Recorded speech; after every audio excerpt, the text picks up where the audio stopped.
Yuri, how did you come to Morris? Were you born and raised here? No, actually I have a long story before I came to Morris. Me coming to Morris was kind of it's kind of a longer story. I was born in Russia, and my parents moved to the United States when I was about 2 years old in 1991.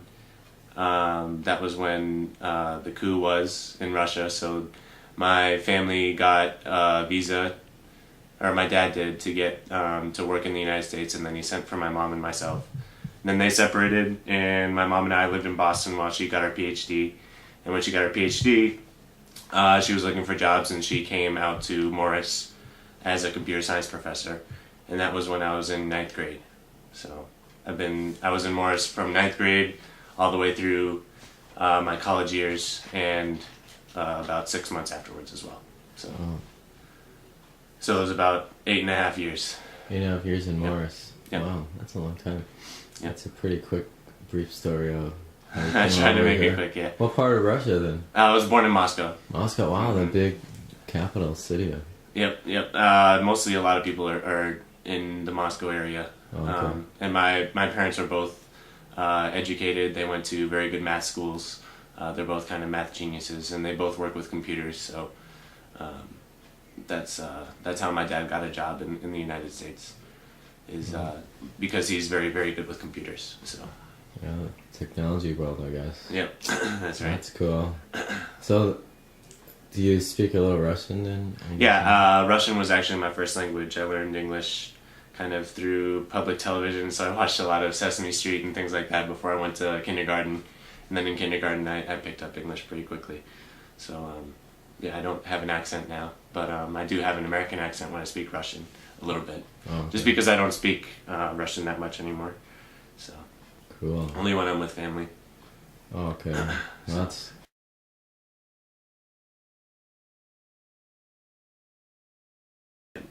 And that's pretty much brings up to the Spanish topic.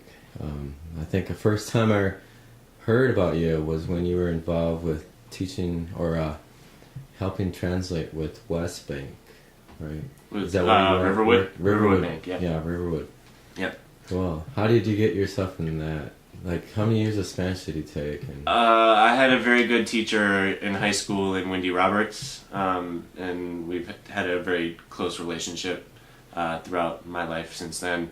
But she basically, she's a great Spanish teacher, and I picked it up fairly quickly. And so I decided to stick with it. So after I went to high school, I had kind of a little bit of a grasp on Spanish, but when I went to the university here in Morris, she also went to the university as well the same year. She was a high school teacher, and then she moved on to the university. I didn't take any of her classes, but I was still encouraged to take Spanish classes, so that became one of my majors. And my junior year, actually it was going into my senior year of college. Wendy Roberts, that professor, she approached me, and she was like, well, Riverwood Bank is looking for a Spanish speaker, and they asked me if I know anybody. And she was like, well, I thought of you. So, that's when I started at Riverwood as a Spanish-speaking teller. And mostly I was just there because there is a big Spanish-speaking community here, and we need to cater to that. So I think Riverwood had the right idea in hiring somebody else. Patty Kill was already there, and she was dealing with a lot of those things, but they needed extra help. So that's where I fit in. Wow, cool. And the teller. Yep. So, yep. Were you like drive-through, or that was more inside? Well, it was both. Oh, okay. I would have to close up the place, and that's when you're only drive-through for like that last hour. But I was just sitting at the teller line. There were usually 2 or 3 of us, and whenever a Spanish-speaking person came in, then that would be my job. So. Were they pretty surprised when they came up? Yeah, it took a while, actually. Spanish. Huh? The customers were surprised that I speak Spanish. Yeah, because I was, who's this gringo trying to speak Spanish to me. Yeah, it took a little bit. There was like this awkward period in the first, I think, couple weeks where they came up to me, and I didn't know if I wanted to like say right away, hola, or, something like that, just because I don't want to, that's okay, just because, I'll take that, I didn't want to speak Spanish right away to them, just because I just see that as a little bit offensive. I just wanted to ease my way in, so I got a little placard that said, hablo español.